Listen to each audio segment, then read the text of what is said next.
السلام علیکم ورحمۃ اللہ وبرکاتہ۔ معزز خواتین و حضرات، فتاوی آن لائن کے ساتھ میں ہوں آپ کا میزبان میاں طاہر۔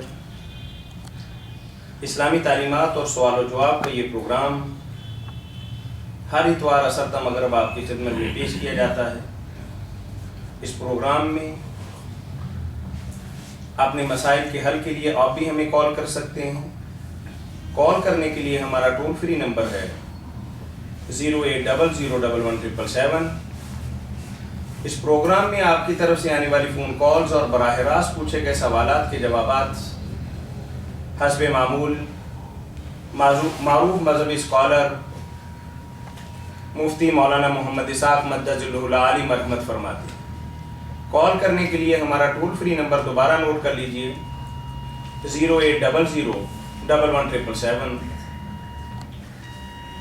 آج ایک افسوسناک واقعہ جس کی ہم مذمت بھی کرتے ہیں، اور مرنے والے ڈاکٹر حافظ عبدالرشید اظہر، اللہ تعالیٰ انہیں کرور کرور جنت نصیب کرے اور ان کے درجات بلند کرے اور ان کا انجام انبیاء صدیقین اور شہداء کے ساتھ کرے۔ بڑے عظیم اسکالر تھے اور امت مسلمہ کا ایک بہترین سرمایہ تھے۔ کل رات کچھ لوگ ان سے مسائل کے حل کے لیے آئے اور ان کا قتل کر کے چلے گئے۔ اتنے بڑے عالم دین کا قتل ایک بہت بڑی سازش ہے، اور ہم حکومت سے بھی عرض کریں گے کہ اس سازش کے پیچھے جو بھی عناصر کام کرنے والے ہیں ان پہ ہاتھ ڈالیں، اور یہ بہت بڑا امت مسلمہ کا نقصان بھی ہے۔ اس پہ ہم اللہ تعالیٰ سے دعا گو بھی ہیں اور ان کی مغفرت کے لیے بھی اللہ کی بارگاہ میں ہاتھ اٹھاتے ہیں کہ اللہ تعالیٰ ان کے درجات کو بلند فرمائے اور ان کا بہتر بدل ہمیں عطا فرمائے۔ ڈاکٹر عبدالرشید اظہر PhD بھی تھے، مدینہ یونیورسٹی سے فاضل بھی تھے، اور بہت سی کتابوں کے مصنف و مؤلف بھی تھے، اور بخاری اور دیگر کتابوں پر ان کا بہت زیادہ ملکہ حاصل تھا۔ ایسے آدمی صدیوں بعد پیدا ہوتے ہیں تو ہم ان کے لیے دعا گو ہیں کہ اللہ ان کا انجام اچھا کرے اور ان کا بدل عطا فرمائے اور ہمیں ان کے مشن کو پورا کرنے کی توفیق عنایت۔ مولانا بڑے دھڑکتے دل کے ساتھ انور صاحب راست نے بتا رہے ہیں کہ میں نے پڑھا اشتہار ہے، اشتہار سے آگے اجتماع جو آ رہا نا وہ صادقین مسجد میں پڑھانا تھا وقت۔ آج صبح جامعہ سلفیہ میں وفاق المدارس سلفیہ کا ایک اجلاس ہونا تھا کہ جس کے اندر انہوں نے 10 بجے تشریف لانی تھی۔ بڑے متحرک آدمی تھے اور بڑے فعال کردار ادا کرنے والے تھے اور بے شمار اداروں کی سرپرستی فرمانے والے۔ جی السلام علیکم ورحمۃ اللہ۔ جی فتاوی آن لائن میں جی الحمدللہ بیٹھیں۔ اچھا میں نے ایک سوال پوچھنا تھا۔ سوال میں نے یہ پوچھنا تھا کہ ایک تو یہ ہے کہ جو جیسے عورتوں کے باہر کا حکم ہے کہ باہر میں وہ اپنی پردہ کر کے جائیں، ٹھیک ہے، لیکن اب باہر والا معاملہ تو ختم ہی ہو گیا، بالکل گھر کے اندر ہی کیبل آ گیا، لوگ اسٹاف کا جو اتنا وہ ہونا شروع ہو گیا۔ یہ میں پوچھنا چاہ رہا تھا کہ گھر کے اندر جناب یہ اسلامی تربیت کا کس طرح انتظام کرو، کیا ایسا معاملہ، یہ پوچھنا چاہ رہا تھا۔ جس قیامت کا آپ نے ذکر کیا کہ گھروں میں کیبل آ گئی، اب اس سے بچاؤ کا کیا کیا جائے؟ دجال نے اور شیطان نے ہر جگہ اپنے اندر بچے دے دیے، کوئی سمجھ نہیں آتی کہ اب کیا بنے گا۔ آخری یہ گھٹی چار دیواری تھی، اس میں بھی گھس گیا کفر۔ دین تو بالکل بس پائے ہو گیا۔ بچیاں اور مائیں بھی آخری امید تھی، یہ ہماری آخری لائن تھی دفاع کی کہ یہی بچی نے اور بچوں کو کلمہ سکھائیں، اور یہ آپ بگڑ گئی کتنی دیر ہے۔ اللہ کے رسول کی بات جو تھی کہ میں نے اپنے بعض مردوں کے لیے سب کے لیے خطرناک جو شاید چھوڑی ہیں عورتوں کا کتنا واقعی پیدا ہو گیا۔ اب تو اللہ تعالیٰ ہی رحم کرے، اپنی حد تک جو کوشش آپ کر سکتے ہیں کریں، اپنے بچوں کو بچانے کے لیے لازم تو ہے کہ ہم جو کر سکتے ہیں وہ کریں، مگر یہ کیا بنے گا؟ اسکول کالج جو ہے وہ بھی بدماشی پھیلا رہے ہیں، میڈیا، اخبارات، اشتہار، دوائیوں کی شیشیاں، کپڑے، ہر جگہ عورت بنا سنوار کر انہوں نے کھڑی کر دی، اور کوئی ان کا مقصد نہیں ہے کہ پوچھے کہ اس کے بغیر سعودی نہیں بیٹھتی، نہیں، نیچے خراب ہیں کہ لوگوں کو برائی کی دعوت دے رہے ہیں۔ عورت جو کہلاتی عورت تھی، چھپانے کی تھی، اس کو انہوں نے بالکل ننگا کر دیا۔ اللہ تو کہتا تھا برات برجنا تبرج الجاہلیت پرانے کفر کی طرح اپنے آپ کو بنا سنوار کر دکھاتی نہ پر، مگر وہ نمائشی شروع ہوگی۔ گھر میں کوئی سمجھے یا نہ سمجھے، مگر جب بازار کے لیے آتی ہے عورت سارے میک اپ اپنے خوبصورتی بنا کر آتی ہے، تو کیا کریں، اسلام تو بس برائے نام رہ گیا، اور ہم جو ہے نا وہ فرقوں میں بٹے ہوئے ہیں، جھگڑوں میں پھنسے ہوئے ہیں کہ فلاں سچا تھا یہ فلاں نہیں۔ بھائی اپنے دور کی بات کرو، سیلاب بہائے لے جا رہا ہم سب کو، تو اس کے بارے میں سوچو۔ سر وہاں پر ایک چیز مجھے بتایا کہ میرے گھر میں نا یہ باورچی رات ہے کہ نا، تو اب بیگم ہونا خالی تو اس کے اوپر تو پتہ چلو جبر کر سکتا ہے، اب وہ واقعہ بھی اس بات میں کچھ مبتلا ہو گیا، تو اب اس کے میں چلتا ہوں جبر کروں تو وہ میں بدتمیزی کا کہیں کروں وہ بھی مسئلہ خراب ہوتا ہے، تو میں آپ مجھے میرے لیے کیا ہوتا ہے، یہی مصیبت ہے نا، والدہ بھی ہے، والدہ بالفرض نہ بھی ہوتی، بیوی نہیں تو بچے ہی بگڑ جاتے ہیں، اپنے گھر میں نام رکھیں وہ دوسرے گھروں میں چلے جاتے ہیں، اس سے اور خرابیاں پیدا ہوتی ہیں۔ ہر طرح ہمارے نا واسطے انہوں نے راستے بالکل بند کر دیے، کوئی قرار کی راہ نہیں رہی۔ اب تو اللہ تعالیٰ سے دعا ہے نا، بچوں کو لے کر ان کو پاس بٹھائیں، تھوڑا بہت اللہ کے دین کا، صحابیات کا، نیک لوگوں کا تذکرہ کریں، شاید کچھ دل میں ایمان لائی برابر رہ جائے۔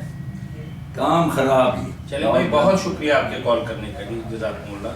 مولانا بدقسمتی یہ ہے کہ ہمارے گھروں کے اندر ہماری بیٹیاں اور بہنیں جو لباس پہنتی ہیں، ایمانداری کی بات ہے کہ ہم دیوس ہیں کہ جو اس کو برداشت کر رہے ہیں، یہی بات۔ السلام علیکم ورحمۃ اللہ۔ گونگو کچھ نہیں کہتے جی السلام علیکم ورحمۃ اللہ۔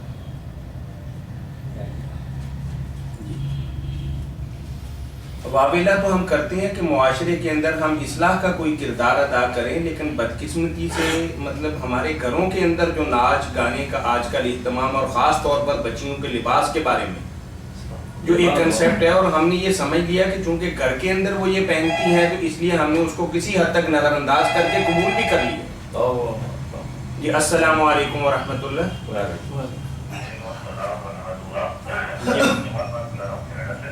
جی عظیم جمال صاحب ہیں جی، کینیڈا سے بات کر رہے ہیں جی جی، فرمائیے بھائی۔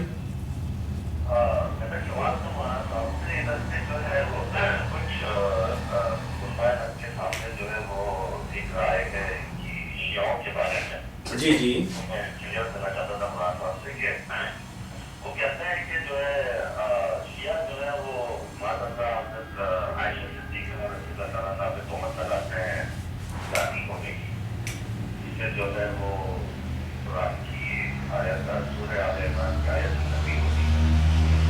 میں یہ نظر صاحب سے کہ اس میں جو ہے کتنی حقیقت ہے اس بات میں، کیا واقعیت ہے کہ کوئی شیطانی علماء یا کوئی ایک گروہ جو ہے ایسا کام کر رہا ہے، اور اس کے جو ہے آپ سے ہم نے سنا ہے کہ اگر اللہ یا اللہ رسول کی کوئی نفی کرتے تو جو ہے اس کے کفر کا فتویٰ تو آیا ہی آیا، لیکن یہ ہے کہ اپنی بات صاحب زیادہ بہتر دوست ہماری اصلاح کر سکتے ہیں کہ اس معاملے میں جو ہے وہ کیا ہمارا رد عمل ہونا چاہیے اور اس کی کتنی حقیقت ہے۔ چلیں آپ کے سوال کو تھوڑا سا ہم سمیٹتے ہیں تاکہ سننے والوں کو تھوڑی آسانی رہے۔ آپ نے فرمایا کہ مولانا اہل تشیع کے بارے میں یہ بات کہتے ہیں کہ وہ بھی ہمارے بھائی ہیں، ہمارا ان کے ساتھ پیار بھرا تعلق ہونا چاہیے، جبکہ وہ بی بی عائشہ صدیقہ رضی اللہ تعالیٰ عنہ پر الزام لگاتے ہیں۔ تو آپ کے کہنے کا مقصد یہ ہے کہ آیا سارے شیعہ اس الزام کے اندر برابر میں شریک ہیں، یا شیعوں کا کوئی ایک فرقہ، ان کی کچھ اقلیت ایسا کہتی ہے؟ تو اس کے بارے میں آپ نے وضاحت ہم سے مانگی ہے، یہی بات ہے نا سر؟ یہی بات ہے کہ اس بات کی کیا حقیقت ہے۔ بالکل وہی بات سمجھ گئے نا، سوال تو آپ کا یہی ہے نا؟ سمجھ لیا۔ ٹھیک ہے عظیم جمال صاحب، بات یہ ہے کہ جو حضرت عائشہ صدیقہ رضی اللہ تعالیٰ عنہ ہماری ماں ام المومنین ہیں، رسول اللہ کی بیوی ہیں، دنیا میں بھی آخرت میں بھی، اور ان کے بارے میں اگر کوئی شخص تہمت بنا کے لگائے تو پھر اسلام میں کیا رہے گا، مسلمان کرانے کا اسے حق ہی۔ مگر یہ بات یاد رکھنی چاہیے، شیعہ حضرات جتنا جی چاہے ناراض ہے نا ان سے، اور ناراضگی کی وجہ ان کے یہ ہے کہ رسول اللہ کے بعد جو حضرت علی نے سے جنگ لڑی، جس کے بارے میں کہتے ہیں کہ خلیفہ تھے حضرت علی، رسول اللہ کے بھائی تھے، داماد تھے، سارے فضائل انہوں نے سن رکھے تھے، تو یہ ان کے مقابلہ میں کیوں اتنا بڑا لشکر لے کر جنگ کمر میں گئی، اس بغاوت کی وجہ سے ناراض ہے۔ یہ بات تو خود ام المومنین نے خود تسلیم کی، شکر ہے کہ وہ متقیہ تھیں، دیندار تھیں، مرنے سے پہلے روتی رہیں کہ میں نے یہ قدم کیوں اٹھایا، اور لوگ جو عبداللہ بن عمر جیسے گزرتے انہیں کہتے ہیں کہ مجھے کیوں نہ روکا، تو اپنی اس غلطی پر وہ پشیمان تھی۔ خود سید جو اپنے سلیمان صاحب ہے، سلمان منصور پر انہوں نے لفظ بس نہیں لکھا، نرم سے نرم لفظ کہ بشر ہوتے ہیں ان سے یہ لغزش ہو. حضور نے بھی کہا تھا کہ آپ کے کتے تو ناراضگی کی وجہ سے حضرت علی ان سے جنگ ہے، کیونکہ وہ حضرت علی کو کہتے ہیں جو اللہ کے رسول کے مقرر کیے ہوئے خلیفہ تھے، امت کے چنے ہوئے نہیں تھے. یہ ان کا دین ہے کہ حضور مقرر کر گئے، اس لیے جو ان سے لڑا ایسے ہی جیسے حضور سے جنگ لڑی، مسلمان نہیں کا. یہ بالکل ان کا نظریہ. مگر زنا کی تہمت بالکل جو یہ کہتا نا جھوٹ بولتا.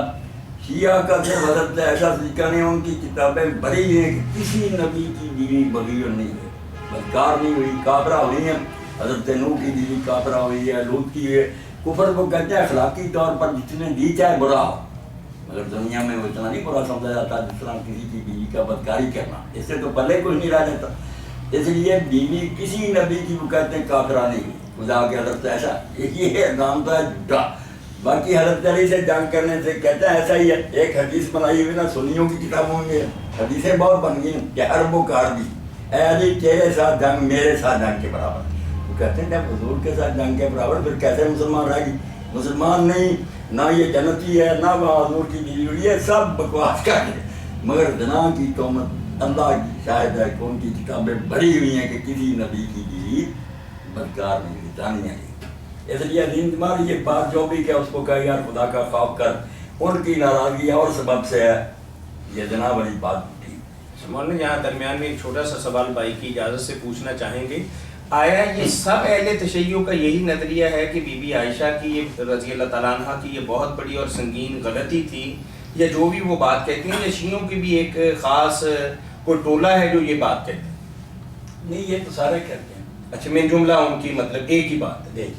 ٹھیک ہے. لیکن یہ جو ہے کہ یہ جو زنا کا جو معاملہ ہے یہ چھوٹا ہے، مطلب شیعہ حضرات ایسی بات نہیں. یہ الزام لگاتے ہی نہیں ہے. مولانا نے فرمایا نہیں لگاتے، زنا کا الزام نہیں لگاتے. یہ عظیم جمال بالکل نہ ان کی کسی کتاب میں نہ بلکہ خود کہتے ہیں جو کہا کہ ام المومنین نے بدکاری کی تھی وہ کوئی شیعہ نہیں کافر. اس کو نہیں میں دہراتا کوئی. مطلب ناراضگی، نفرت اور غصہ اپنی جگہ، لیکن یہ الزام اس کے اندر شامل نہیں. کہتا ہے کوئی شیعہ یہ بات نہیں کہہ. جن سے میں نے جب سنا یہ بات جو ہے وہ مجھے اپنی رائے سے بتائی تھی کہ اس سے جو ہے وہ قرآن کی کوئی سورہ آل عمران کی آیت جو اس کی بھی نفی ہو جاتی ہے. نہیں، آپ عظیم جمال جو ہے نا آپ کا حافظہ ساتھ نہیں دے رہا. آل عمران میں ایسی کوئی سورت آیت نہیں. یہ ہے سورہ نور.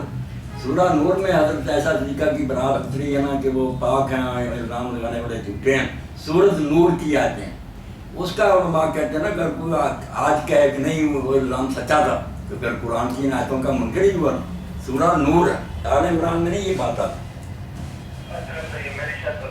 غلطی ہو گئی. سورہ نور میں نا واقعہ کے بارے میں آیات. ٹھیک ہے سر، چلیں عظیم جمال صاحب لائن پہ رہیے گا. آپ کے حوالے سے آپ نے ای میل کے ذریعے ہمیں ایک سوال بھیجا تھا، پچھلے ہفتے ہم اس کا جواب نہیں دے سکے. میں پڑھتا ہوں، آپ جواب سن لیجئے. مولانا عظیم جمال صاحب نے کینیڈا سے ہمیں ای میل کے ذریعے سوال پوچھا تھا کہ یہ غیر ضروری بال جو ہیں ان کی کتنے دنوں کے اندر صفائی ستھرائی ضروری ہے. ایک تو سوال ان کا یہ، اور سوال کا دوسرا حصہ یہ ہے کہ آیا عورتیں مردوں کی طرح ریزر استعمال کر سکتی ہیں یا مرد عورتوں کی طرح ہیئر ریموور کلین استعمال کر سکتی؟ جواب فرمائیں. بہت اچھی بات. یہ ضرور کی باتیں ایسی باتیں پوچھنی چاہیے تاکہ سب کو نا گھر بیٹھے مسائل کا پتہ چل جائے. یہ بال جو ہے نا ان کے لیے بہتر تو یہ ہے کہ ہر ہفتہ صاف کیے. درمیانہ درجہ یہ کہ 15 دن اور آخری حد 40 دن. 40 دن آپ نے آخری حد مقرر کیا. اس سے اگر زیادہ کوئی نہیں صاف کرتا پھر کیا وہ سیکس بننا چاہتا مسلمانوں والی بات کوئی. ٹھیک ہے، 40 جو ہے نا یہ آپ نے وقت مقرر کیا. اس سے پہلے ہر ہفتہ 15 دن یہ بہت اچھا، جتنی صفائی کرے عمدہ بات. اور دوسری بات جو ہے نا یہ عورتوں کے بارے میں بعض لوگوں نے مشہور کر رہا، ہم بیویوں سے سنتے ہیں کہ عورت اگر لوہا استعمال کر رہے نا تو پھر اس کا جنازہ اٹھایا نہیں جاتا، بھاری ہو جاتا ہے، بڑا بوجھ ہوتا ہے. یہ سب بکواس ہے. حدیث پاک میں جو لفظ ہے تستحدہ کہ لوہے سے عورت بال صاف کرے، لیزر سے وہاں یہ بال صاف جو ہے نا نکلا ہے، ان کا تصور ہی نہیں تھا. لفظی استعداد ہے کہ لوہے سے، اس لیے لیزروں سے کرے جس طرح دی جائے. مرد اور دونوں برابر ہیں، اور مرد بھی اگر یہ پاؤڈر وغیرہ استعمال کرے جن کو بال صاف کرنے ہیں اس سے کوئی غرض نہیں. یہ بالکل اس طرح کی بات ہے جس طرح مسواک کریں، منہ صاف رکھو. اب کہتے ہیں نہیں بس درخت کی ٹانی سے کرو، یہ نئی چیزیں نکل آئی ہیں یہ نہ استعمال کرو. یہ کہنے والی بات ہے ٹوتھ پیسٹ وغیرہ نہیں. دانت صاف کرنے جس طرح پہ ہوتے ہیں، اسی طرح بال صاف کرنے ہیں، وہ پاؤڈر سے ہوں یا ریزر سے۔ دونوں کے لیے ایک ہی مسئلہ ہے، مرد اور دونوں اس طرح کر سکتے ہیں۔ عظیم جمال صاحب بات واضح ہو گئی؟ بات واضح ہو گئی، صرف دوسری بات صرف آگے کی طرف کے ہوتے ہیں یا پیچھے کے بھی ہوتا ہے؟ کسی کے پیچھے کی بھی بات کرتے ہیں، اسے نظر آتے ہیں، تو کیا وہ بالٹی کو صاف کرے گا؟ ہاں ٹھیک ہے عظیم بھائی، ویسے تو سارے بدن سے اگر کوئی آدمی اپنے بال بول کرتا تو کرتا رہے، مگر مصیبت ہی گلے پڑے گی نا، پھر وہ بال زیادہ آئیں گے، کیا فائدہ؟ بعض لوگ چھاتیوں پر سے بھی رگڑتے ہیں دوسرے، منع کوئی نہیں کرے کوئی اپنے بدن میں اگر مناسب رنگ کا، مگر اس کی عادت نہ ڈالے، پھر وہ بال زیادہ آتے ہیں۔ جو حکم ہے نا زیر ناف، یہ ناف کے نیچے جو ہے نا بال، ان کو ختم کرنے کا، اور بغل کے بال وغیرہ سامنے والا حصہ یہ سامنے والا، باقی خام خواہ باقی بدن کی طرف نہ جانے کی کوئی ضرورت نہیں۔ کوئی اپنے شوق سے کرتا تو حرام نہیں، مگر اس سے مصیبت بڑی پڑتی ہے۔ جو لوگ زیادہ نا مشین وغیرہ پھرواتے ہیں یا اس طرح، پھر بہت بال آتے ہیں، حریف کی طرح ہو جاتے ہیں۔ عظیم بھائی بات واضح ہو گئی؟ مولانا نے یہ فرمایا ہے کہ آئیڈیل پوزیشن یہ ہے کہ ہر ہفتے بعد ایسا کام کیا جائے، 2 ہفتے بعد بھی کر سکتے ہیں، اگر خدا نہ خواستہ کو پریشانی ہو تو 40 دن سے زیادہ نہیں، اس سے زیادہ۔ اور دوسری بات مولانا نے یہ بتائی ہے کہ مرد اور عورت دونوں چیزوں کے استعمال کے اندر برابر کے مطلب حق رکھتے ہیں، اور کسی کو کوئی چیز منے نہیں۔ ٹھیک ہے سر، جزاکم اللہ حسن الجزا۔ چلیے کچھ پوچھنے لگے تھے؟ السلام علیکم ورحمۃ اللہ۔ وعلیکم السلام ورحمۃ اللہ، جی میں سلمان سے بات کر رہا ہوں، کیسے کینیڈا سے۔ جی فرمائیے، یہ سلمان نور صاحب ہیں جی، کینیڈا سے بات کر رہے ہیں۔ ماشاء اللہ، کینیڈا سے بہت سارے جو ماشاء اللہ بہت زیادہ۔ جی فرمائیے بھائی۔ جی السلام علیکم ورحمۃ اللہ۔ وعلیکم السلام ورحمۃ اللہ۔ مولانا میں نے آپ سے سوال پوچھنا تھا پردے سے متعلق۔ میں ڈاکٹر ذاکر نائک کو ضرورت رابطی سے آپ کو سمجھا تھا کرتا تھا نا، تو وہ سورہ رات کی آیا تھا نا، گھر سے باہر نکلنے کا جو پردہ عورت کا، ڈاکٹر ذاکر نائک کچھ لوگ مطلب بتاتے ہیں کہ عورت کے لیے نا جگہ کا پردہ نہیں ہے، اور اس کی وہ دلیل یہ رکھتے ہیں کیونکہ حج اور جو موقع ہوتا ہے جب عورت کا احرام پردہ ہوتا ہے تو اس میں منہ وہاں جو ہاتھ ہے وہ عورت جو دکھا دیتی ہے، اور کوئی بھی چیز جو کہ نارمل حالات ہے حرام ہے وہ کسی کو آگے بڑھا کے حلال جو ہوتی ہے، اگر جیسے کا مطلب بڑے دن اگر لڑکی کی بچ نہیں ہے، اگر وہ گھر سے باہر نکل رہی ہے تو وہ جیسے کا مطلب حرام کا پڑتا ہے، احرام کی حالت میں پڑا چلا تو اس کی دلیل کو جو دیتے ہیں سلمان بھائی، جو خاص ہے نا جلابی جو آیا دوسرا گاؤں کی، وہ کہتے ہیں کہ جو آیا کرتے ہیں یہ خاص ایک موقع کے لیے آئی تھی، یہ بھی سوچا بینک کے خود مناسب ہے، وہ اس کا مطلب آپ بھی کہہ رہے ہیں۔ نہیں سلمان، یہ باتیں ان کی نہیں ٹھیک ہے، بہت لوگوں نے ایسی باتیں ڈاکٹر ذاکر نائک سے پہلے اصل میں تو یہ علامہ البانی صاحب نے یہ بات کہہ دی نا، کتاب لکھ دی حجاب المرأۃ المسلمہ، اس میں یہ ساری باتیں حج وغیرہ کی اکٹھی کر دیں، ان لوگوں کو سارا مل گیا، پہلے یہ بہانہ ڈھونڈتے تھے، حالانکہ یہ باتیں غلط، اس پر میں نے مفصل خطبے دیے، ایک دلیل ان کی درس کا جواب دیا، ایسی بات نہیں، صرف 2 آیتیں جو ہیں ان کو انہوں نے آپس میں ٹکرا دیا نا۔ سورہ نور میں ایک جگہ آتا ہے اللہ ما ظہر منہ، اس کی تشریح صحابہ کرام سے یہ چلی آتی ہے کہ منہ اور یہاں تک ہاتھ ننگے ہونے چاہیے، اس کو دلیل بناتے ہیں کہ قرآن نے خود کہہ دیا کہ اتنا ننگا کیا رکھ سکتی ہیں اپنے بدن کا حصہ، اور دوسرا یہ سورہ احزاب میں کہ جب عورتیں بڑی چادر لیں اور اپنے منہ کا آگے گھونگھٹ نکالیں تو اس کو پھر یہ کرنے خاص حالات سے، حالانکہ وہ اسرائیل صاحب کی بات ٹھیک ہے کہ سارے احکام جتنے دین میں اترے خاص حالات میں اترے نا، کوئی حالات ہی پیدا ہوئے تو حکم اترا، مگر جب اتر گیا تو قیامت تک لیے۔ اب اگر بہانہ بنا اس وقت بہت خرابی تھی، نعوذ باللہ مدینہ میں بہت خرابی تھی، اب دنیا میں بہت نیکی آ گئی ہے، یہاں پر نیکی ضرورت نہیں۔ اب تو یقین جانے ایسا ہونا چاہیے کہ تربوز اگر حلال بھی ہے تو حیضے کے زمانے میں ڈاکٹر روک دے، اگر پردہ چہرے کا نہیں بھی تھا نا، جو خدا ترسال میں وہ کہے گا یار نہیں بھی تھا تو اس دور میں تو ہونا چاہیے، فتنہ ہی فتنہ، الٹی گنگا بہا رہے ہیں کہ اس وقت خرابی تھی مدینہ میں، اب بہت نیک ہو گئے مرد عورتیں، اب نہیں ہماری، یہ بات تو ماننے والی بالکل جھوٹی بات۔ اصل میں بات یہ ہے کہ وہ جو ہے نا اللہ ما ظہر منہ، ہمارے علماء بھی جان چھڑانے کے لیے کہتے ہیں نہیں یہ نہیں، یہ مطلب بالکل ٹھیک ہے، وہ ہاتھ اور منہ ننگے رکھنے کی بات ہے، مگر وہ شروع کس طرح ہوتا ہے پیراگراف، کیا ایمان والوں دوسروں کے گھروں میں جب داخل ہو تو اجازت لو اور سلام کہہ کر جاؤ، وہاں پھر حکم ہوتا ہے کہ اپنی نظریں بچا کر رکھو، عورتیں بھی نگاہ نہیں کی، کیونکہ گھر میں پردہ نہیں ہوگا، منہ اور ہاتھ ننگے ہوں گے، منہ اور ہاتھ ہے وہ بھی سادہ حالت ہے. یہ گھر کی بات ہے. گھر میں وہی سلمان جائے گا جو اعجاز چلے گا، اور یہ گھر والے کا کام ہے عقل سے کام لے کے یہ اس لائق ہے کہ اس کی سیرت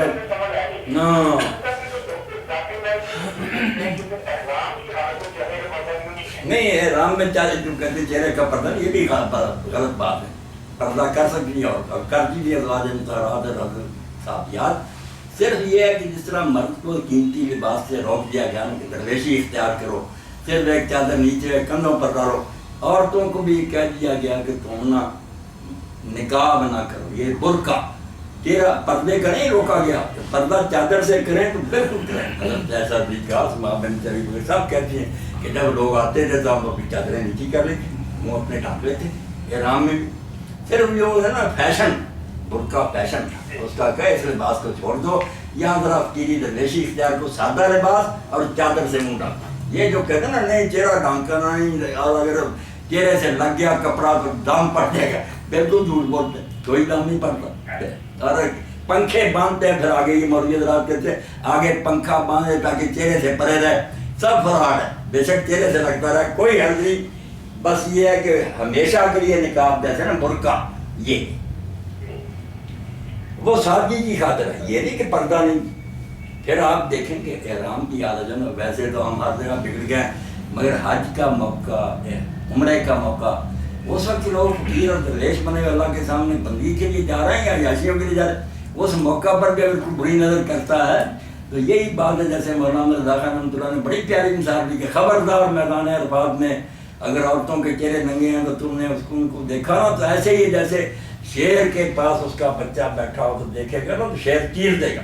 وہ اللہ کی دیکھیاں، اللہ کے نبی کی امت کی دیکھیاں، اللہ خود دیکھ رہا کہ تم میرے دربار میں حاضر ہو کر میں ان کو تک رہا. یہ مثال بھی ہے کہ جیسے شیر کا بچہ اس کے پاس اس کو دیکھے نا شیر فوراً حملہ آور. مثال بھی ہے کہ اللہ تعالیٰ شیر سے بھی زیادہ غیرت مند ہے. اور یہ بچیاں جو اس کی بندیاں، اس کی لونڈیاں، تو جو حج میں بھی جس طرح بکواس کرتا پھرتا ہے اس نے کیا حج کرنا، ورنہ وہاں تو کیا سوچے گا. بلکہ آپ یقین جانے وہ حدیث میں جو آتا ہے قیامت کے دن جب پہلے قبروں سے نکلیں گے نا کفن نہیں ہوں گے، مرد عورتیں سب ننگے. سب سے پہلے ابراہیم علیہ السلام کو لباس پہنایا جائے گا، پھر دوسروں. وہاں لوگوں نے پوچھا، حضرت ایسا ذکر نہیں پوچھا اللہ کے رسول کیا بنے گا، عورتیں ہی ننگی اٹھیں. آپ نے اور میں ایسا وہاں کسی کو یہ ہوش ہوگی کون دیکھتا ہوگا، طوطے اڑے ہوں گے، نگاہیں اوپر ہوں گی، جان کے لالے پڑے، جان کے لالے پڑے ہوں گے کہ کیا آ گیا وقت. اس لیے اگر حج کو کوئی سوچے کہ حج ہے کیا، جہاں میں کھڑا ہوں، تو پھر کیا دیکھنا ہے اس نے عورتوں کی طرف. اگر عورتیں مرد وہاں بھی یہ کام کرتے ہیں سلیمان پھر وہ بے ایمان حج تو نہیں کرتے. مخصوص حالات میں جو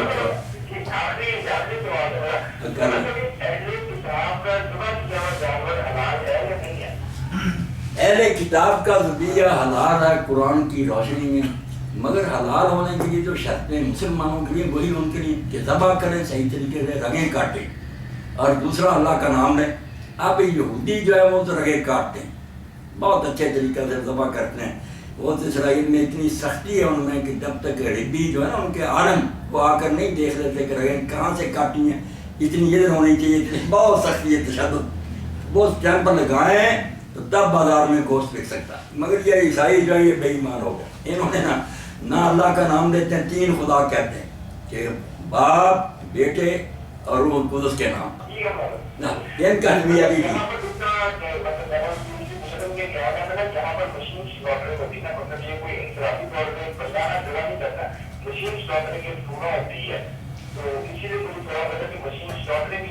نہیں، یہ نہیں ذبیحہ، یہ مشینی ذبیحہ نہیں سلمان کی، یہ نہیں درست. آدمی کو رگیں کاٹنے یہ جائز نہیں ہے مولانا صاحب. بالکل رگیں نیچے سے کاٹنی. ہاں سعودی عربیہ میں بھی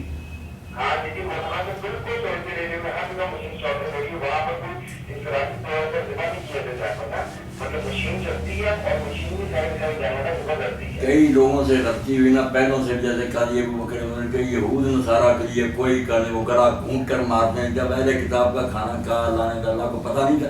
بے عجیب بات ہے، مسلمان کے لیے پابندیاں کافر کے لیے کوئی پابندی نہیں. یہ بات غلط ہے. ذبح کے جو طریقے ہیں نا اسلام میں وہ سب جگہ دیکھے جائیں گے. باقی ذبح کرنے والا کون ہے ٹھیک ہے مسلم ہو جائے کتاب کوئی فرق نہیں, مگر ذبح کا طریقہ جو کہ رگیں کاٹے جس طرح مشین سے یا ٹوکا مار کر سکھ جو ہے نا بس جھٹکا کر لیتے ہیں, اس میں خرابی ہے نا سلمان کی دماغ کا تعلق جو ہے نا فوراً جسم سے ختم ہو جاتا ہے, خون وہی رک جاتا ہے. حالانکہ مقصد شریعت کا یہ کہ خون ناپاک ہے نکلے, اس لیے طریقہ اب تو کیا رگیں کاٹو اور پھر اس کو ذرا چھوڑ بھی دو وہ تڑپ لے تاکہ سارا خون نکل زور لگا جائے. خون ہی جب رک گیا اندر تو حلال کیا ہونا, اور پھر جب اللہ کا نام نہیں لیا مردار ہی ہو گئے. یہ بارک اللہ. چلیں جزاکم اللہ احسن الجزا. ذبیحہ کے بارے میں آپ نے جی السلام علیکم ورحمۃ اللہ. السلام علیکم ورحمۃ اللہ. لائن میرا خرچ. السلام علیکم ورحمۃ اللہ. آپ نے بہت خوبصورت ذبیحہ کے بارے میں بات فرمائی کہ مسلمان کے لیے تو شرائط ہیں اور غیر مسلم کے لیے سادہ بات یہ ہے کہ اس کا ذبیحہ کھایا جائے گا. السلام علیکم ورحمۃ اللہ. جی جی مولانا تشریف فرمائیں. وعلیکم السلام ورحمۃ اللہ. وعلیکم السلام ورحمۃ. میں جواب دے رہا ہوں.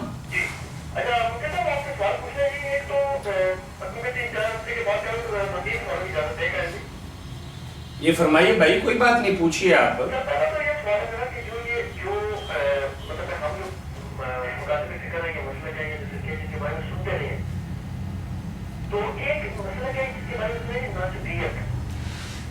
ہاں ناسبیت یعنی ناسبی جن کو کہتے ہیں.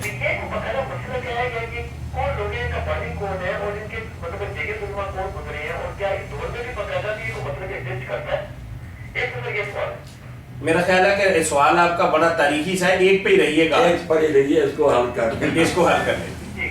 ناسبیت اسلام کا کوئی گروہ نہیں, نہ کوئی ایسی بات ہے جو مسلک کے ہو گئے نا حکومت وقت کے حامی ہو گئے اور انہوں نے اہل بیت سے دشمنی کو اپنا ایمان بنا لیا کہ حضور کے خاندان سے ہونا کوئی فضیلت نہیں, اصلی علی اور دوسرے جانا کوئی شے نہیں ہے, اور ان کو برا کہنے لگے, لعنت کرنے لگے. بلکہ ان میں سے کئی نامرادوں نے جو کتابیں بھی لکھی ہیں. عبد الحمید ناسبی ہوا, اس نے کہا کہ حضرت فاطمہ کو تمہارا ہی علی نے اسی لیے رات دفن کیا کہ لوگوں کو پتہ نہ چلے. وہ نیا نکاح کرنا چاہتا تھا, حضرت فاطمہ رکاوٹ تھی, اس نے ختم کیا اور بغیر اعتراضی ایسے بے ایمان لوگ ہوئے ہیں. اور قاضی ابوبکر بن عربی بھی ان کا رجحان اپنی کتاب میں صرف یزید کی حمایت تک بھرنا ہوا ہے سنت سے.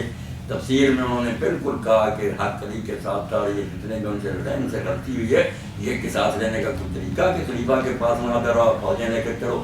تفسیر احکام القرآن وہ بھی نہیں ناسلی, بہت تھوڑے لوگ ہوئے, مگر اندر اندر بہت سے ہیں جو سنی بنے رہتے ہیں مگر دشمنی کرتے حضرت امام حسین سے یزید وغیرہ کی حمایت کرتے ہیں.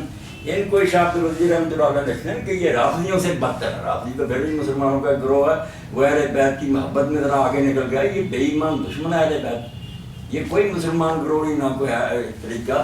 جب حضور نے فرما دیا کہ نہیں تو اس سے دشمنی کرے گا وہ بس منافق ہوگا, تو اس سے محبت کرنے والا مومن ہوگا. سب مسلمان اس کو مانتے ہیں. تو ناسبی کوئی گروہ نہیں, بے دینوں کا ایک ٹولہ.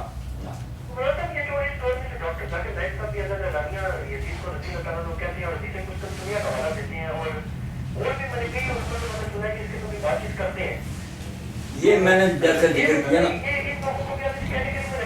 نہیں کیٹیگری میں کیا رکھنا, بس وہ تھوڑی سی غلطی کھا گیا کہ دشمن نہیں ہوئے بیٹھ کے, بہت اچھے لوگ ہیں. پھر یہ کہ وہ حدیث کی وجہ نہ سمجھتے ہیں کہ وہ بخشش کا وعدہ حضور نے فرمایا اپنی جنتی ہو گئے, جو بھی قصور سے ان کے معاف ہو گئے. یہ قاضی ابوبکر بن عربی جن کا میں نے نام لیا, ان کی کتاب جو تھی نا الواسم والقواسم, اس میں انہوں نے یہ باتیں لکھ لی تھیں. حضرت معاویہ کو تو کہا کہ وہ غلط ہیں, کیوں حضرت علی سے لڑے ہیں, کتاب کا یہ کوئی طریقہ. مگر یزید کے بارے میں کچھ ڈگمگا دیں کہ اس کے بارے میں جو باتیں لوگوں نے کری ہیں وہ برا کوئی نہیں تھا, اس نے تو جنگ لڑی. ان کی یہ بات نہ لے کر چل پہ ڈاکٹر سرار صاحب بھی, یہ ڈاکٹر ذاکر نائک لڑکی ہو گئی, علم نہیں ہر ایک کے پاس اتنا ہوتا, نیتیں نہیں ان کی بری, نہ یہ دشمنان اہل بیت تھے, محبت ہے.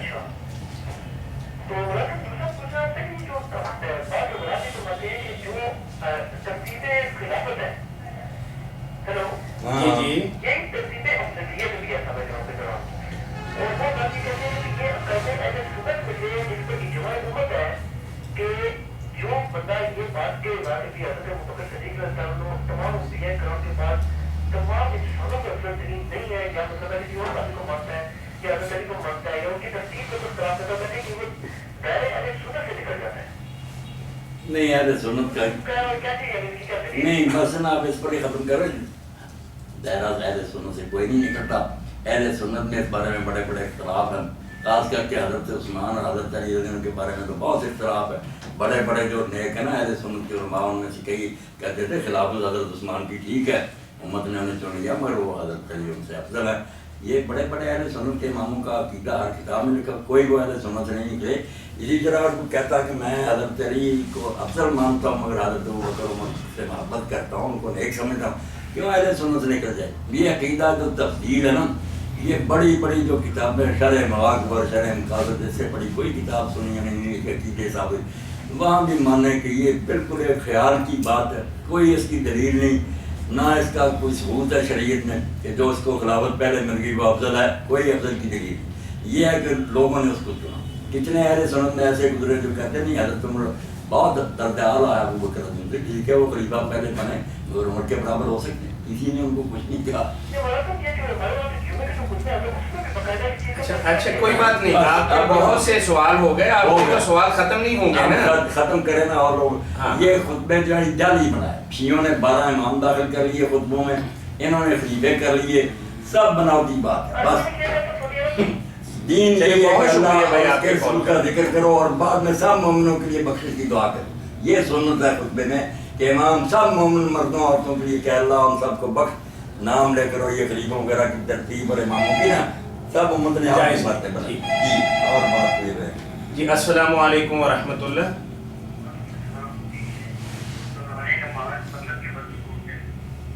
دوران نماز ہاں ہاں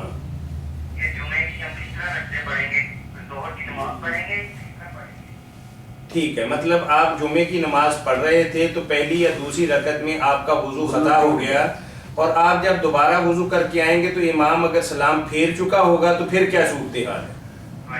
آپ ظہر پڑھیں گے یا جمعہ پڑھیں گے؟ یہی سوال ہے نا آپ کا. چلیں ٹھیک ہے، مولانا جواب دیتے ہیں جی آپ کے. نماز کے دوران اگر وضو ٹوٹ جائے تو وضو کر کے آیا آدمی تو پھر وہ کیا کرے؟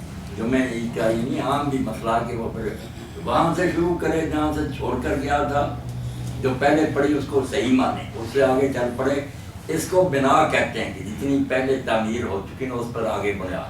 ایک ہے استیناف، جو اس کو بالکل سمجھے وہ ختم ہے، کچھ نہیں، نئے سرے سے نماز شروع کرے. اس لیے اگر تو جماعت ہوتے ہوتے آ گیا، اللہ اکبر صاحب کہہ دیا تو پھر نماز میں شامل ہو گیا، چلو پہلی چھوٹ بھی گئی، نماز مل گئی نا، جمعہ پڑھ لے. مگر اس کے بارے میں یہ مسئلہ جاننا چاہیے نا کہ یہ جمعہ بھی جو اس کو ملتا ہے جو ایک رکعت پائے. یہ مسئلہ یاد رکھیں، صحابہ کرام نے سب نے بیان کیا، مولوی حضرات جو مرضی کہتے رہیں، ایک رکعت بھی نہ ملی، دوسری رکعت کا رکوع بھی گزر گیا تو جمعہ کوئی نہیں. بے شک آپ مل جائیں اتحیات ساتھ پڑھیں مگر بعد میں اٹھ کر 4 رکعتیں پڑھیں، جمعہ گزر چکا ہے. نہ آپ نے 2 خطبے سنے نہ 2 رکعتیں پڑھی، آپ جمعہ کیا؟ یہ بھی مسئلہ یہ یاد رکھنا چاہیے.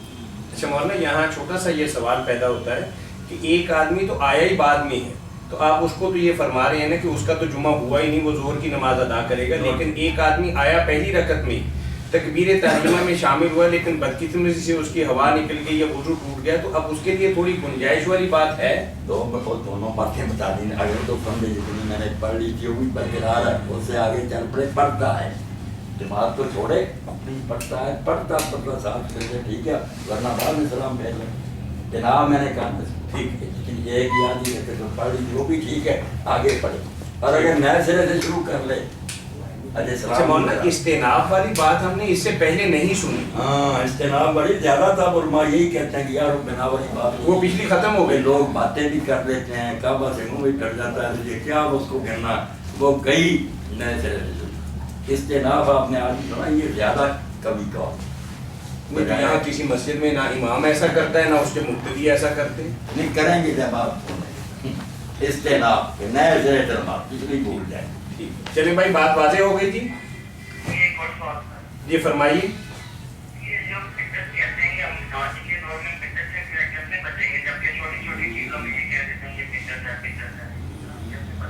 ٹھیک، بدعت کے بارے میں بھائی پوچھ رہے ہیں. بدعت کے بارے میں پہلی بات تو یہ کلیئر ہونی چاہیے کہ بدعت جو ہے نا دین میں لغت کے لحاظ سے تو ہر نئی شاید بدعت ہے. یہ ٹیلی فون بھی اور یہ اسپیکر اور جو سب کچھ بدعت ہی ہے. نئی چیزیں نکلی، مگر یہ وہ بیچتے نہیں جس کو دین میں برا کہا گیا. یہ وہی چیزیں جس کے بارے میں حضور نے فرمایا تھا کھجوروں کی پین کے معاملے میں کہ تم دنیا کے کام آپ بہتر جانتے ہو. یہ دین نہیں نہ ثواب آپ کے لیے. اسی لیے اسپیکر ہندو بھی استعمال کرتا، ہم بھی کرتے ہیں، جہاز میں سکھ بھی چڑھتا ہمیں. یہ عبادت نہیں، ورنہ وہ ہمارے ساتھ کیوں شریک ہوتے. جن کو ہم دینی کام سمجھتے ہیں نا کہ اس سے اللہ خوش ہوتا ہے، رسول خوش ہوتا ہے، جنت ملتی ہے، وہ نہیں نکالے نا جس کا ثبوت قرآن و حدیث میں نہیں، وہ پھر کسی کو حق نہیں دین میں اضافہ کرنے کا. دین میں نئی چیز، اور دین کی علامت کیا؟ جو کام صرف مسلمان کرے، کافر کو کہے، وہ کہے یار تمہارا دینی کام میں کو کروں، اس میں نئی چیز جو نکالے گا وہ پھر دنیا کے کام جو مسلم غیر مسلم سب. جی بھائی جی فرمائیے کیا پوچھ رہے ہیں؟ یہ اگلے اتوار ہم آپ کو بتائیں گے. چلو ایسے میں پوچھ لیا بھائی نے تو بتا دیتے. جمعہ کے بعد بھائی دو چیزیں، اگر تو مسجد میں پڑھے جیسے ہمارا یہی طریقہ مسجد میں پڑھ لیتے ہیں سنتے ہیں، پھر 4 پڑھنی تھی. اور اگر گھر چلے جائیں تو صرف 4 جو ہے نا وہ اکٹھی پڑھے یا الگ الگ پڑھے، دونوں ٹھیک ہے، مگر الگ الگ پڑھے تو بہت بہتر ہے. 2 رکھنے پڑھے پھر 2 رکھنے شروع کریں. ٹھیک ہے بہت جزاکم اللہ واسطہ. مولانا یہ میں تھوڑا سا مطلب مسئلے کا شکار ہوں کہ یہ استئناف والی جو بات آپ نے کہی ہے اس کی تھوڑی سی ایک دلیل بھی درکار ہے تاکہ کسی کو اگر بتائیں کہ ایک زمانہ مطلب پڑھتے پڑھاتے سنتے سناتے گزر چکا ہے جس میں یہ بات ہم نے پہلے نہیں سنی. نہیں یہ تو ہر کتاب میں آپ نے نہیں سنی تو پھر آپ کا اپنا ہے. السلام علیکم ورحمۃ اللہ. اس کو بہتر شمار کیا. جی وعلیکم السلام ورحمۃ اللہ. امین شاہ صاحب کیسے ہیں آپ؟ جی فرمائیے کیا پوچھیں گے.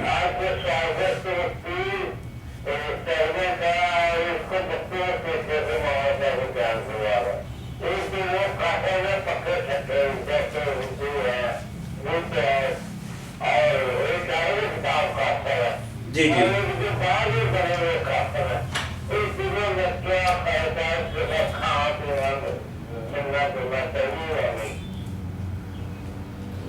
صاحب بیمار ہوئے.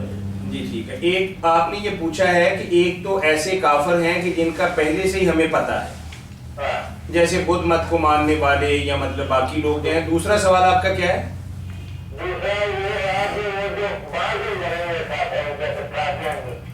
اچھا ٹھیک ہے یعنی ٹھیک ہے ٹھیک ہے ٹھیک ہے ٹھیک ہے ٹھیک ہے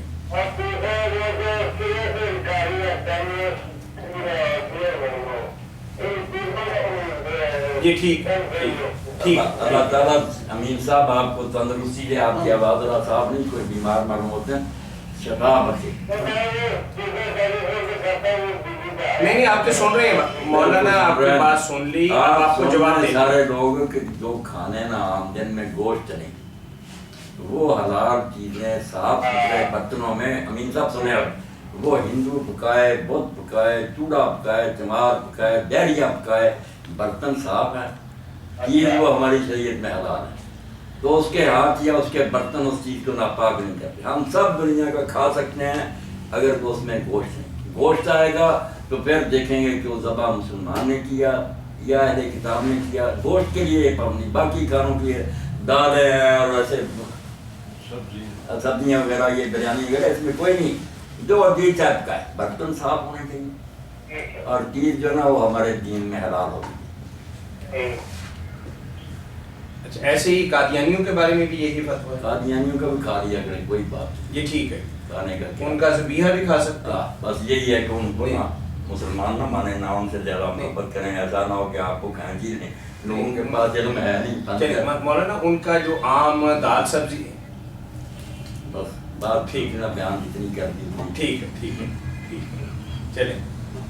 جی مولانا ہمارے پاس ایک سوال ہے کہ بچے یا بچی کی کتنی عمر تک پیشاب کپڑے کو لگ جائے تو نماز پڑھ سکتے ہیں؟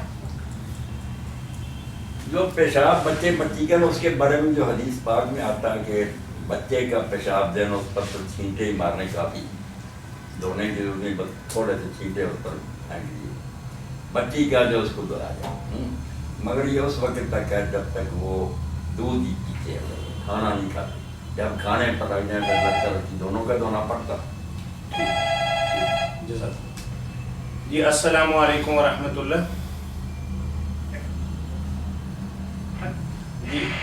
جی فرمائیے بھائی, تھوڑا آواز اونچی کیجیے بھائی, آپ کی آواز نہیں ہم تک پہنچ رہی. نہیں پتا کیا جی چلو ٹھیک ہے, بچے دوبارہ کال میں ڈالیں. ہاں. جزاکم اللہ حسن الجزا. ایک آسانی جو حضرت امام مالک رحمۃ اللہ علیہ نے تجویز کی ہے, اس کا بھی خیال رکھنا چاہیے. بہت سی باتیں ہیں جو اللہ تعالیٰ کی دی عقل سے علماء نے سمجھی ہیں کہ جو ماں باپ ہر وقت اس بچے کو بچی کو اٹھاتے ہیں ان کے لیے چھینٹیں مارنے یا دھونے کا کوئی حکم نہیں. وہ بے شک پیشاب کرتے رہیں, نمازیں پڑھیں. یہ اب جس نے اچانک اٹھایا نا کبھی کبھار, اس پر اگر ہو گیا تو پھر جب تک وہ کھانا نہیں کھاتے یہ چھینٹیں مارنے یا دھونے, یہ بھی بات بڑی مقبول ہے کہ جو ہر وقت سنبھالتے ہیں وہ بیچارے ہر وقت دھوتے رہیں. السلام علیکم. اس مصیبت میں نماز ہی نہیں پڑھتے, تو انہوں نے یہ بڑی معقول بات کی. جی السلام علیکم ورحمۃ اللہ. ان کے لیے رہا کی. جی آواز نہیں آ رہی بھائی آپ کی, نہیں آپ کی آواز ہمیں سنائی نہیں دے رہی, دوبارہ کال ملا لیں سر. اچھا مولانا بھائی کہہ رہے ہیں کہ اگر مجھے کوئی بہت ضروری کام ہو تو میں مغرب عشاء کی نماز جیسا کہ آپ فتویٰ دیا کرتے ہیں ملا کے پڑھ سکتا ہوں, تو کیا کبھی کبھار اگر میری مصروفیت بھی نہ ہو, ضروری کام بھی نہ ہو, تو تب بھی میں یہ دونوں نمازیں اکٹھی کر کے پڑھ سکتا ہوں؟ پڑھ سکتے ہیں, مگر اس طرح عادت اگر بنا لیں گے تن آسان ہو جائیں گے, بالکل بہانہ ہی بنا لیں گے تو پھر وقت ہی ختم ہو جائیں گے نمازوں. بس کوشش یہی کرنی چاہیے کہ الگ الگ پڑھیں. کبھی تھکاوٹ محسوس ہو یا سمجھیں کہ ایسی مشغولیت ہے کہ پھر پڑھی نہیں جائے گی, تو اس سے بہتر ہے ضائع کرنے سے کہ پڑھ لیں ساتھ. السلام علیکم ورحمۃ اللہ. السلام علیکم ورحمۃ اللہ وبرکاتہ. آپ کے ٹیلی فون سیٹ میں شاید کوئی خرابی ہے جس کی وجہ سے آواز نہیں آ رہی. ہاں بالکل ٹھیک ہے. چلیے مولانا, ہمیں کینیڈا سے ایک بھائی نے سوال پوچھا ہے. جی بالکل الحمدللہ. میں اپنے سامعین کو بتاتا چلوں کہ وہ ہمیں بذریعہ ای میل بھی سوالات کر سکتے ہیں, اور ای میل کرنے کے لیے ہمارا ایڈریس نوٹ فرما لیں, alharman777@gmail.com. جی مولانا, ہمارا سوال یہ ہے کہ بھائی وہ پوچھ رہی ہیں ایک بہن, کیا مسلم غیر مسلم والدین کی وراثت کی حقدار ہو سکتی ہے؟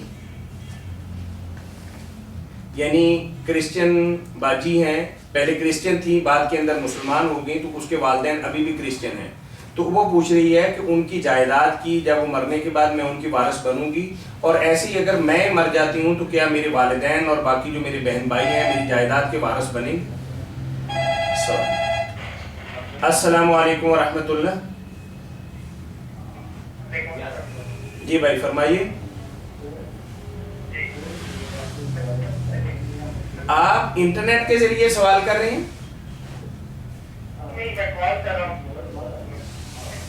آواز پھر کیوں آپ کی کٹ رہی ہے اور صحیح سنائی نہیں دے رہی سر؟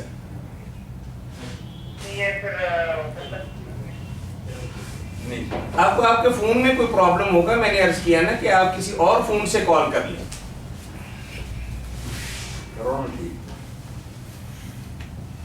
گڑبڑ ہے بھائی. جی السلام علیکم. جی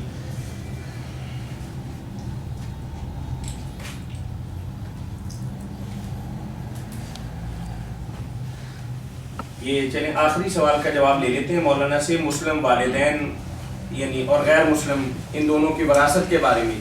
خراب ہو گیا, کوئی بات نہیں, رہنے دیں آپ ضرور صاحب. جی جواب دیجیے مولانا. بس جواب سن لیں. ٹھیک ہے کہ مسلم اور غیر مسلم آپس میں وارث ہوں گے یا نہیں ہوں گے, جی یہی سوال. اس میں جو ہے نا جمہور یعنی تقریباً سارے ان کا تو یہی کہنا ہے کہ غیر مسلم جو وہ تو وارث نہیں ہوگا. یہ تو ساری امت کا کہنا ہے کہ غیر مسلم کی جائیداد میں سے حصہ نہیں دے گا. باقی رہ گیا تو غیر مسلم مرا تو اس میں سے مسلم کو ملے گا ہی نہیں. اس میں ہمارے تو سارے اہل حدیث اور اہل سنت یہی کہتے ہیں کہ نہیں, اس کو بھی نہیں ملے گا. مگر حضرت معاویہ رضی اللہ عنہ نے بھی اتحاد کیا. اتحاد کیا کرنا تھا, انہوں نے اہل بیت سے لے لیا کہ جو کافر مرے گا نا مسلمان اس کی جائیداد میں سے حصہ لے گا, اور جو مسلمان مرے گا اس کی جائیداد. انہوں نے کہا اسلام جو ہے نا وہ حق بناتا ہے, گٹاتا نہیں. یہ مسلمان ہو گیا تو اس کو کیوں سزا ملے؟ اس کو تو چاہیے ساری اس کی جائیداد مسلمان کو ملے, مسلمان کی کافر کو نہیں ملے. اور اس کے لیے حضرت معاویہ کا یہ جو خیال تھا کہ جیسے ہم ان کی بیٹیاں لے سکتے ہیں کتاب دے نہیں سکتے. اس کو بہت مصروف نے کہا یار بڑی عمدہ بات ہے. یہ اصل میں مسئلہ اہل بیت کا تھا. بھی شیعہ لوگ یہی کہتے ہیں کہ مسلم مرے تو کافر وارث نہیں ہوگا, کافر مرے گا تو مسلمان دیرات میں علیہ السلام یارو بلا یو.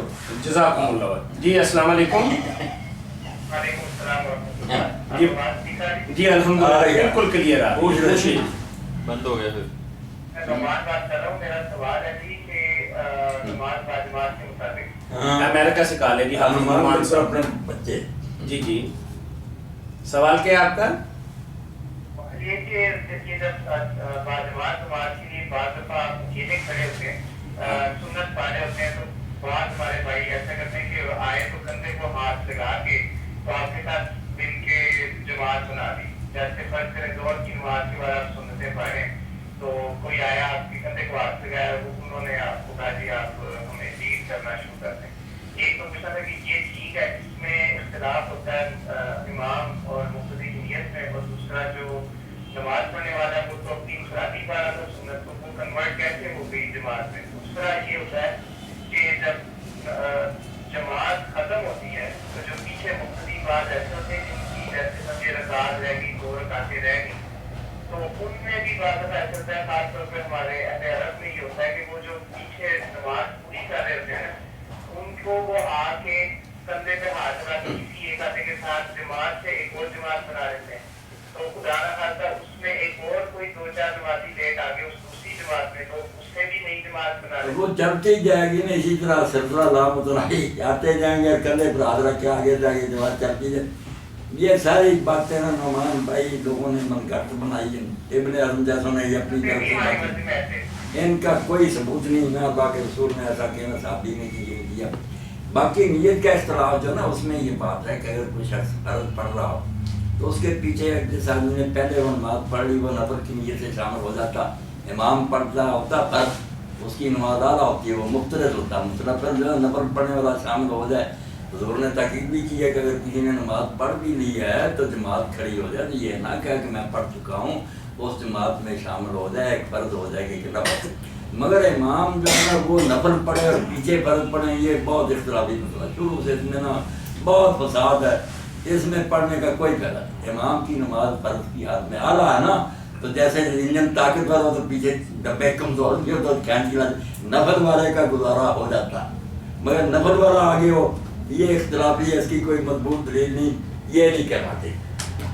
وہ اس کے لیے وہ دلیل جو دیتے ہیں والے اہل عرب جو ہے وہ کہتے ہیں کہ نبی صلی اللہ علیہ وسلم نے پوچھا کہ کون اپنے بھائی کو صدقہ دے گا, کوئی آیا تھا بعد میں تو اس سے جماعت کہا کہ دو اس کو جماعت, اس کی اس نے جماعت کروا دی. اور دوسری دلیل دیتے ہیں کہ نبی صلی اللہ علیہ وسلم جو تھے وہ مسجد میں اکیلے تھے, تو میں نے نماز میں جبر کیا. ابن مسعود میں سے کوئی ایک تھا جو رات کو مسجد میں گئے تو انہوں نے آپ صلی اللہ علیہ وسلم کو ہاتھ کندھے پہ لگایا اور آپ کے ساتھ دیکھ کے جماعت. آپ دیکھیں نا نعمان کہ جو حضرت رسول کریم تہجد پڑھ رہے تھے کوئی صاحب مل گیا, وہ تو نفل والے کے ساتھ مل گیا, وہ بات اور ہے.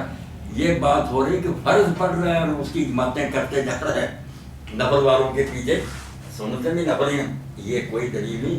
اور وہاں بھی جو کہا تھا ثواب, وہ حضرت ابوبکر نے تو جماعت نہیں کرائی, وہ اکیلا پڑھ رہا تھا اس کے ساتھ کھڑے ہو گئے, ثواب اس کو مل گیا. مگر اس کو بھی رحمان بنی کہتے ہیں, یہ اونٹ کو نا سوئی کے ناکے میں سے گزارنے والی بات ہے. ساری عمر میں ایک قصہ ہوا, وہ بھی اچانک, ورنہ کب یہ طریقہ تھا کہ لوگ آتے جائیں اور باتیں کرتے جائیں. اس سے تو پھر جماعت کا نعمان کو فائدہ ہی نہیں رہتا. 2 آدمی آئیں گے اپنی گرائی چمائیت کہاں گی کہ اذان ہوئی ہے سارے آ جاؤ. بلکہ عقل کی بات یہ ہے کہ جو پیچھے رہ جائے مسجد میں نماز بھی نہ پڑھے, گھر چلا جائے شرم کے وجہ سے, اور چھپ کر پڑھے کہ میں کیوں لیٹ ہو گیا تھا. جیسے ابن مسعود میں لیٹ ہو گیا تو انہوں نے مسجد میں نماز نہیں پڑھی, گھر گئے اور اپنے اندر جا کے نماز پڑھی. کہ یہ کوئی اچھی بات ہے کہ لوگ کہیں گے یار نماز سے پیچھے رہنا شروع. تو یہ عادت جو ڈالی ہے نا کہ جماعت کا بیڑا غرق ہو جائے, لوگ آتے جائیں پڑھتے جائیں, اگر جماعت تو انہوں نے انتشار ہی ہوا. چلیں بھائی نعمان بہت شکریہ آپ کے کال کرنے کا جی, بارک اللہ فیک. اس کے ساتھ ہی ہم شکر گزار ہیں مفتی اعظم پاکستان محترم مولانا محمد اسحاق مدظلہ العالی کے, جو آپ کی طرف سے آنے والی فون کالز اور براہ راست پوچھے گئے سوالات کے جوابات مرمت فرما رہے تھے. آپ بھی ہم سے قرآن و سنت کی روشنی میں رہنمائی حاصل کر سکتے ہیں. کال کرنے کے لیے ہمارا ٹول فری نمبر ہے 0800117777۔ اس کے ساتھ ہی محترم مولانا محمد اسحاق مدظل العالی اور پروگرام کے میزبان میاں طاہر کو اگلے اتوار تک کے لیے اجازت دیجیے۔ اللہ حافظ، السلام علیکم ورحمۃ اللہ۔